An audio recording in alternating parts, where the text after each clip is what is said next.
cups of water. Yeah. So we need half cup of unflavored jelly sa ating 4 cups of water. Mahal lang natin. So huwag niyo muna i-turn on yung inyong it will heat.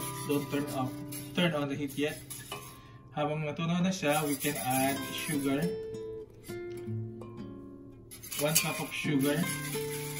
Pag nasigurado na natin na mix na siya, we can turn on the heat to a medium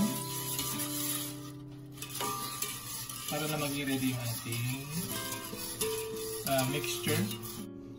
So we're gonna add a drop of red food color. Konting-konti lang, just to make sure lang na magkaroon siya konting kulay.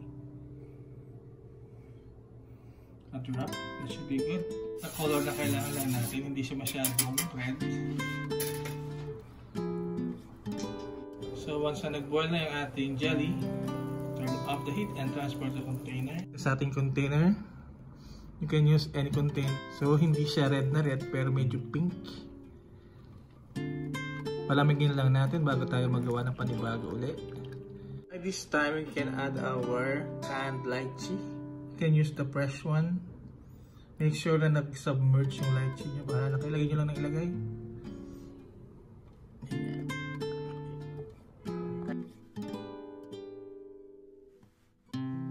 So we're gonna let it rest hanggang sa mag-set na yung ating jelly. And then we will proceed to the next step. So right now we're gonna do the coconut milk jelly mixture. So we need 1 can of coconut milk, 1 packet of jelly or 50 gram.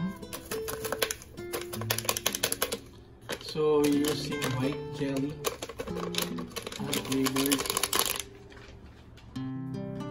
And also we need half cup of sugar.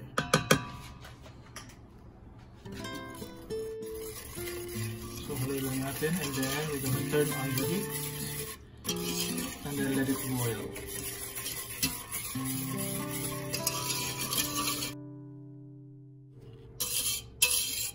So at this time, okay na natin mixture. Transfer natin sa ating unang layer. So transfer lang natin yung ating coconut mixture. Para hindi siya matunaw yung unang layer. Umbo na siya, oh. Bilis, no? And then we're gonna set it aside. Ayan, tumigas na siya. Bilis yung tumigas, no? Kasi konti lang yung ano. Tama lang yung layer. Taste test. Everything in one bite. Look at that. Ganda, oh.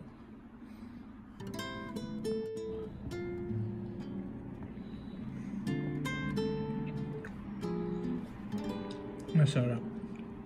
Pwede yung dessert talaga. No? With the lychee. Simple lang siya pero